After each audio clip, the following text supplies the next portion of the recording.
दोस्तों, हाल ही में 10th के रिजल्ट्स बाहर आ गए। अभी 12th के भी आ जाएंगे। तो बहुत सारे लोग पर्सनल मैसेज, कॉल्स या फिर हमारे जो चैनल है उस पे डीएम करके करियर के बारे में पूछ रहे हैं। क्योंकि हर पेरेंट्स, हर स्टूडेंट्स के दिमाग में बहुत सारे क्वेश्चंस होते हैं, कन्फ्यूजन होता है, क्लैरिटी चाहिए होती है कि आफ्टर 10th, आफ्टर 12th क्या करें। बिकॉज 10th या 12th जो है वो करियर के लिए एक टर्निंग पॉइंट होता है। अगर वहीं पे हम लोग चूकते हैं तो आगे का रास्ता थोड़ा सा कठिन हो सकता है। लेकिन अगर वहीं पे हम लोग करेक्ट डिसीजन लेते हैं तो आगे का रास्ता जो है वो आसान हो जाता है। आज के डेट में यूट्यूब पे बहुत सारे वीडियोस अवेलेबल है। हमारे एरिया में करियर काउंसलर्स भी अवेलेबल है। या तो आप उनकी मदद ले सकते हैं। यूट्यूब पे भी बहुत सारे ऑप्शंस दिए हुए हैं। आपके पेरेंट्स जो है वो भी आपको गाइड कर सकते हैं। बट मेन चीज ये है कि आपका इंटरेस्ट। मैं आज का जो टॉपिक कवर करूंगा वो भाग्य तथा प्रोस्पेक्टिव से कवर करूंगा। मेरे नजरिए से क्या होना चाहिए, मैं आपके साथ में डिस्कशन करूंगा। अगर आपको अच्छा लगता है तो आप फॉलो कर सकते हैं। जितने भी ऑप्शंस है सबके सामने अवेलेबल है ही। बाकी आप जो भी आपको अच्छा लगता है वो चूज कर सकते हैं। आफ्टर 10th क्या करना चाहिए? आर्ट्स, कॉमर्स, साइंस, एनडीए, बहुत सारे ऑप्शंस हैं। आज हम लोग उस पर डिस्कस नहीं करेंगे। सबसे मेन चीज क्या है दोस्तों, हमको समझना पड़ेगा कि हम लोग पृथ्वी पर आए हैं और एक दिन हमें जाना है। इसको अगर हम लोग केंद्र बिंदु बनाएंगे तो बहुत रास्ता आसान हो सकता है, पेरेंट्स के लिए भी और स्टूडेंट्स के लिए भी। आज हम लोग पृथ्वी पर है, कल रहेंगे या नहीं इसकी कोई गारंटी नहीं है। एम आई राइट और रॉन्ग? आगे का जो भविष्य है हमें डिसाइड तो करना ही है। चलो मानते हैं कि हम लोग 100 साल जीने वाले हैं, तो अकॉर्डिंगली हम लोग प्लान करने वाले हैं, राइट? तो आफ्टर 10th कौन सा सब्जेक्ट लेना चाहिए? इसके पहले अगर हम लोग ये चेक करें कि हमारे लाइफ में, हमारे फ्यूचर में हम लोग क्या बनना चाहते हैं, या हमको कौन से रूप में, कौन से लेवल में, या फिर हम लोग क्या कंट्रीब्यूट करना चाहते हैं, इस एंगल से अगर पहले से अगर देखते हैं तो बहुत आसानी हो सकती है। मान लीजिए किसी को लगता है कि कुछ साल के बाद में मैं बिजनेस में आना चाहता हूं, तो उसके लिए एक ट्रैक अलग हो सकता है। किसी को लगता है कि नहीं, मैं बैट्समैन ही बनते हुए देखना चाहता हूं, लोग मुझे एक क्रिकेटर के नाम से जानना चाहते हैं। कुछ सोचते हैं लोग जो है मुझे डॉक्टर के रूप में जानना चाहिए।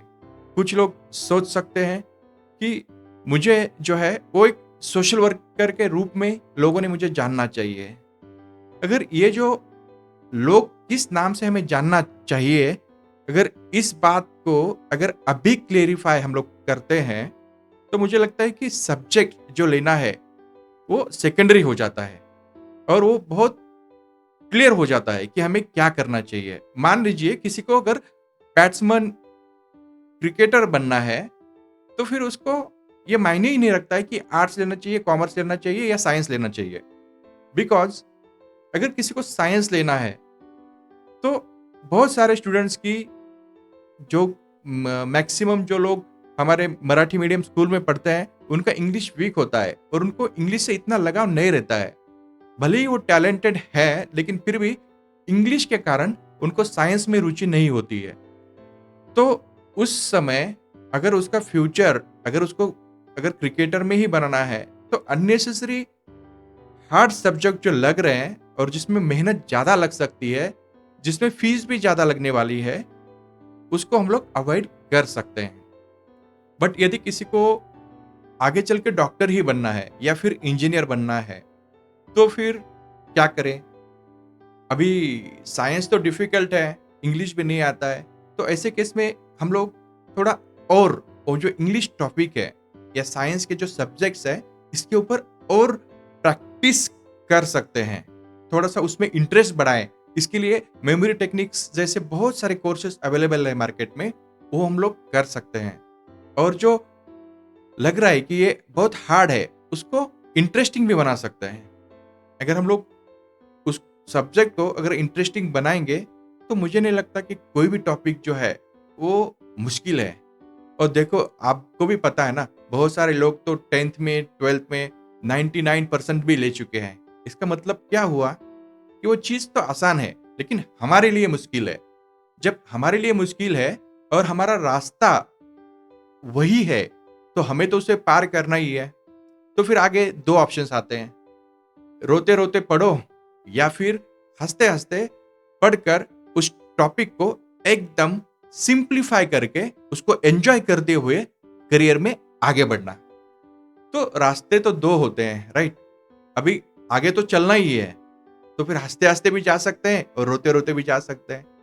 अगर हँसते-हँसते जाना है, तो फिर जो भी आपका टॉपिक है, उसको सिंप्लीफाई करके भी हम लोग आगे बढ़ सकते हैं। मेमोरी टेक्निक्स के ज़रिए भी पढ़ सकते हैं। यह एक ऑप्शन हुआ।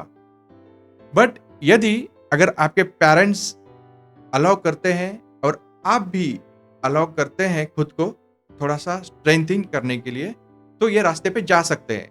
बट अगर आपका माइंड बोल रहा है कि नहीं, मुझे तो पढ़ाई में इंटरेस्ट है ही नहीं और मुझे करना ही नहीं है, तो फिर आप आपके पेरेंट्स को प्रॉपर कम्युनिकेट कर सकते हो। जैसे आपने थ्री इडियट्स तो देखा ही है। थ्री इडियट्स में वो जो इंजीनियर होता है, वो इंजीनियर को एक्चुअली इंजीनियर होना ही नहीं था। बट उसके पेरेंट्स बोलते हैं कि तू पढ़, पढ़, पढ़ और इंजीनियर बन, क्योंकि हमारी मार्केट में हमारा जो सोसाइटी है उसमें एक रेपुटेशन है और तुझे इंजीनियर ही बनना चाहिए। तब जाके वो इंजीनियर बनता भी है। बट आगे चल के आपको पता है कि उसको बहुत उसको उस इंजीनियरिंग में इंटरेस्ट नहीं आता है, मज़ा नहीं आता है। और फिर लास्ट में जब आमिर खान उसको मिलते हैं उस मूवी में, तो फिर वो जो उसका फ़ोटोग्राफ़ी, ये जो प्रोफ़ेशन था, उसके बारे में उसको अवेयर करता है और उसको वो हेल्प करता है कि उसको चूज़ करने में। और तब जाके वो पेरेंट्स से कम्युनिकेट करता है कि मुझे फ़ोटोग्राफ़ी में ही इंटरेस्ट है। और जब वो फ़ोटोग्राफ़ी में करियर करता है, तो आपको आगे का जो उसका ग्रोथ है, वो तो पता ही है। दोस्तों, कोई भी धंधा, कोई भी फ़ील्ड छोटी या बड़ी नहीं होती। कोई भी धंधा, कोई भी फ़ील्ड छोटी या बड़ी नहीं होती। अगर आपका उसमें इंटरेस्ट है, तो आप हर चीज़ में 4 चाँद लगा ही सकते हो। बस ज़रूरी है आपका इंटरेस्ट। तो सबसे पहले मुझे लगता है कि करियर चूज़ करने में आपका इंटरेस्ट बहुत अहम है। और इंटरेस्ट अगर नहीं भी है, बट आप उस पोजीशन को पाना चाहते हो, तो आपका इंटरेस्ट बदल भी सकते हो उसको आसान तरीके से।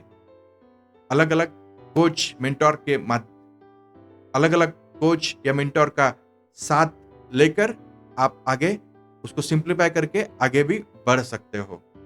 अब कुछ केसेस में स्टूडेंट एक चाहता है और पेरेंट एक चाहता है, उस समय क्या करें?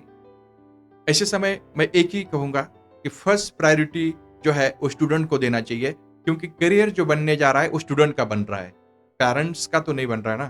बिकॉज पेरेंट्स तो ऑलरेडी जो उनके लाइफ में करना था वो तो ऑलरेडी कर कर चुके हैं या फिर कर रहे हैं।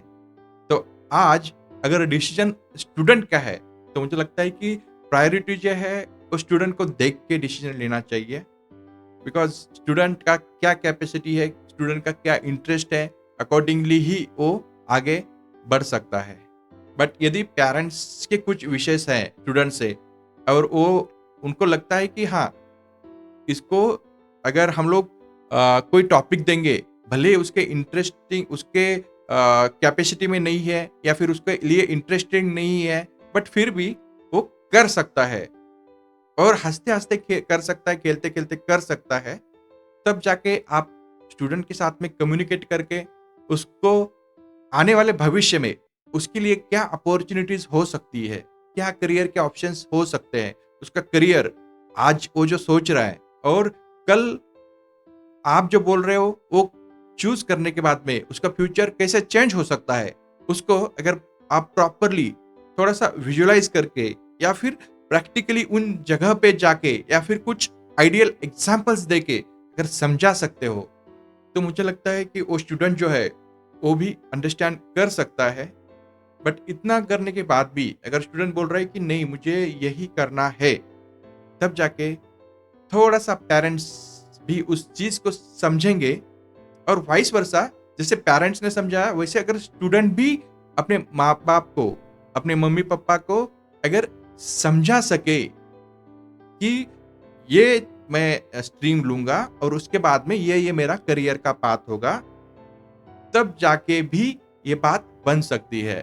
बट मुझे लगता है कि करियर चूज करने के टाइम पे पेरेंट्स और स्टूडेंट्स, इनका डिसीजन, फाइनल डिसीजन जो है, जो फाइनल डिसीजन है, वो अगर एक होगा तो आगे का रास्ता जो है वो आसान हो जाएगा।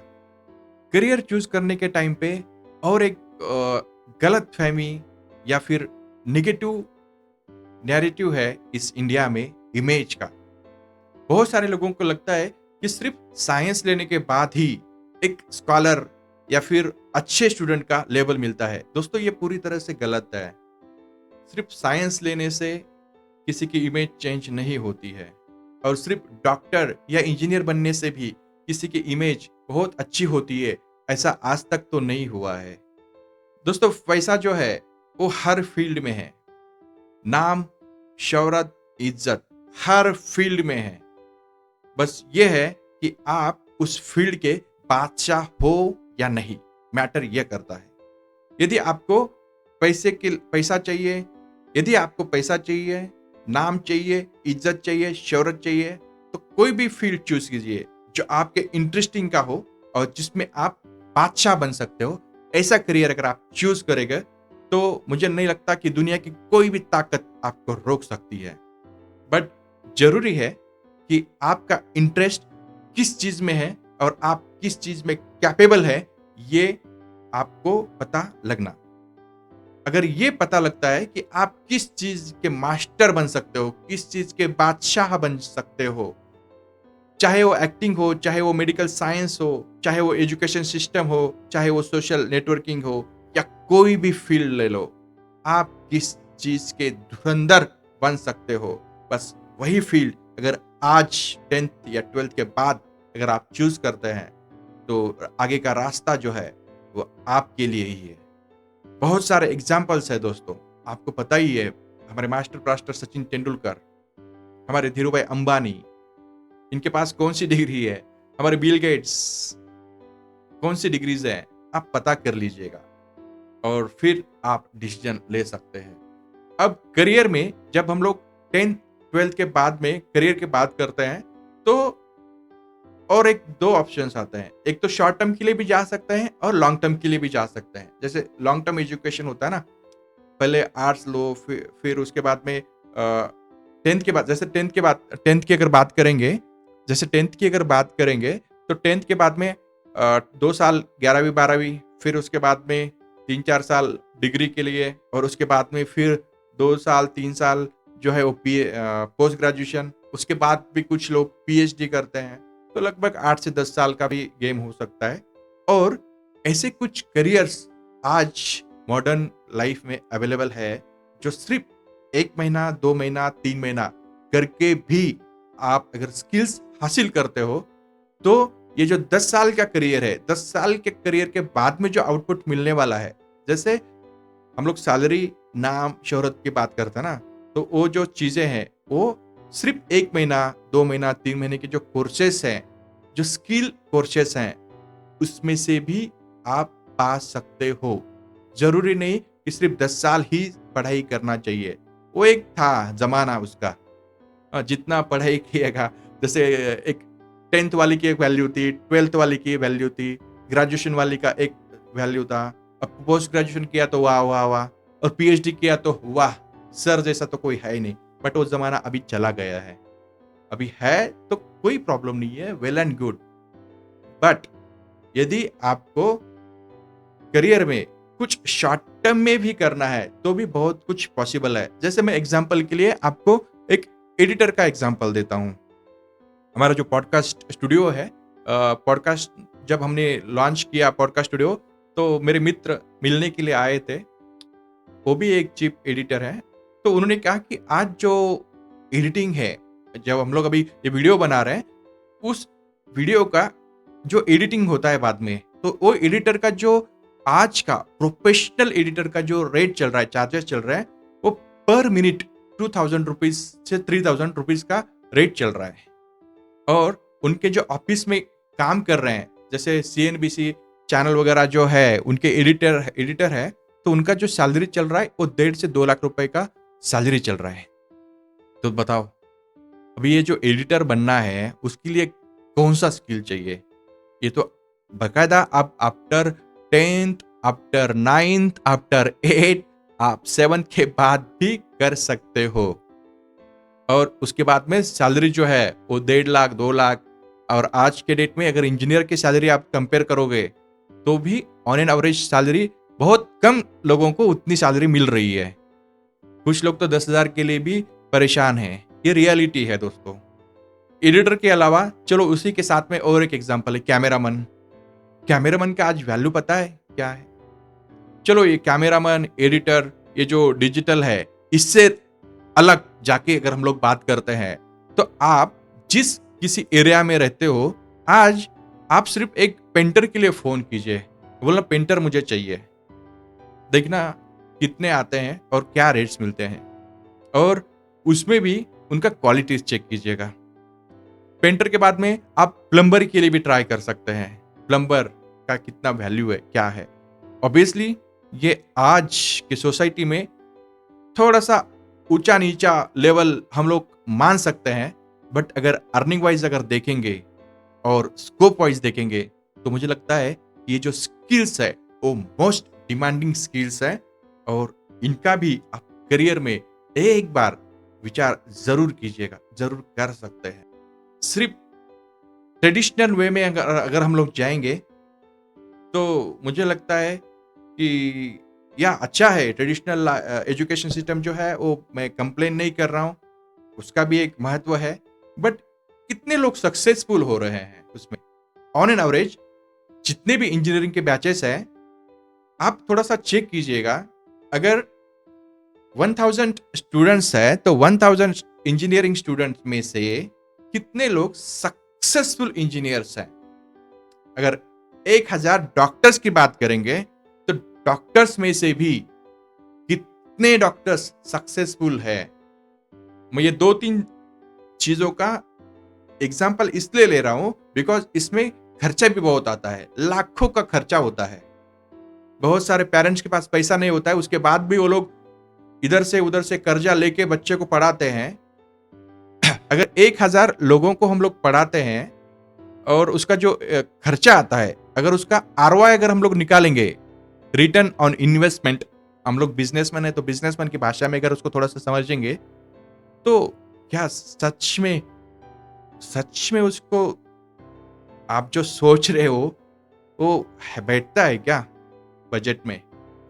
बट सिर्फ एक निगेटिव इमेज, हर एक को अपने इमेज की पड़ी है कि साइंस होना चाहिए, फिर इसके बाद इंजीनियर होना चाहिए। अरे लेकिन बाद में क्या, पैसा भी चला गया।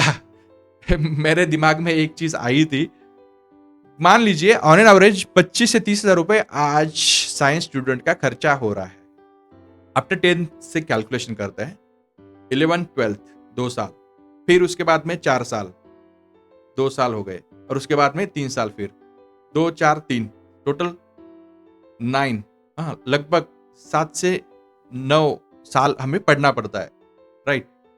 अगर हम लोग एवरेज अगर 20,000 के हिसाब से भी अगर कैलकुलेशन करेंगे तो लगभग 25 से 30 लाख रुपए का खर्चा होता है हमारा साइंस स्ट्रीम के स्टूडेंट्स का, चाहे इंजीनियरिंग हो या कोई और फील्ड। अगर वो मेडिकल में अगर प्राइवेट में जाता है फिर तो करोड़ों में खर्चा होता है। अगर कोई स्मार्ट बंदा होगा ना, अगर उसने सिर्फ कोई एक अच्छी स्किल जिसमें भी उसका इंटरेस्ट है, अगर वो चीज में अगर वो करियर करता है और अगर वो पैसा अगर एसआईपी में भी डाल देगा तो 10 साल के बाद में उसको बैठे बैठे जो एक इंजीनियर 7 साल 10 साल पढ़ के अर्निंग कर रहा है, उससे ज्यादा उसको बैठे बैठे पैसे भी मिल सकते हैं। और साथ में उसको जो इंटरेस्टिंग उसका करियर है वो तो ऑलरेडी कर ही रहा है, वो तो एंजॉय कर ही रहा है लाइफ में। और जो इंटरेस्टिंग का फील्ड हो उसका अगर वो बादशाह हो तो आप ही बोलिएगा कि उसको कितना सैलरी या पैसा मिल सकता है या नहीं मिल सकता है। ऑब्वियसली मिलेगा। अगर वो कैमरामैन है और एक अच्छा कैमरामैन है तो मन चाहे उसको जो पैसा चाहिए वो डिमांड कर सकता है। अगर वो एडिटर है तो उसकी जो फीस है वो खुद तय कर सकता है, वो खुद का बिजनेस भी स्टार्ट कर सकता है। प्लम्बर, पेंटर, कारपेंटर, किसी भी फील्ड का आप देख लीजिए, वो आज के डेट में मन चाही कीमत बोल रहे हैं और हमें मन चाही वो जो बोल रहे हैं उसको फॉलो करना पड़ रहा है। बिकॉज मैं हमेशा कहता हूँ आजकल डॉक्टर को मिलना आसान है, बट कारपेंटर और ये जो पेंटर है उनके अपॉइंटमेंट के लिए ही 3 दिन लगते हैं। आज डॉक्टर ऑनलाइन भी अवेलेबल है, ऑफलाइन भी अवेलेबल है, विजिट टू होम भी अवेलेबल है, बट ये जो स्किलफुल पर्सन्स हैं उनको अपॉइंटमेंट के लिए भी आजकल 2 से 3 दिन लग रहे हैं। तो दोस्तों मैं इतना ही कहना चाहता हूँ कि आफ्टर 10th या फिर आफ्टर 12th करियर के बहुत सारे ऑप्शंस अवेलेबल है। आप ट्रेडिशनल वे में भी जा सकते हैं, और अगर आपको कोई स्किल में मास्टरी करके अगर आपको करियर में आगे बढ़ना है तो वो भी आप चूज कर सकते हैं, क्योंकि आगे का जो रास्ता है वह आपको तय करना है। आप अगर पेरेंट्स हो और ये वीडियो देख रहे हो तो आपके स्टूडेंट्स, आपके जो बच्चे हैं उनके करियर का जरूर आप विचार करें, लेकिन वो क्या करना चाहता है उसके ऊपर भी एक बार ध्यान दें। और सिर्फ एक बड़े इमेज, एक जो नकली इमेज होती है ना कि ऐसा करेगा तो ही हमारा नाम होगा, शोहरत होगी, वो एक पास्ट जमाना था, अब वो चला गया। और पास्ट की कोई वैल्यू नहीं रहती, फ्यूचर की वैल्यू रहती है। तो आप फ्यूचर के बारे में सोचे समझे, और मेरी बात अगर कुछ समझ में आई हो तो थोड़ा सा उसके ऊपर विचार करें और अपना डिसीजन खुद ले, और अपने जीवन के भाग्य विधाता खुद बने, किसी और को चूज करने का मौका ना दे। धन्यवाद। मिलते हैं अगले एपिसोड में अगले सब्जेक्ट के साथ। जय हिंद, जय भारत।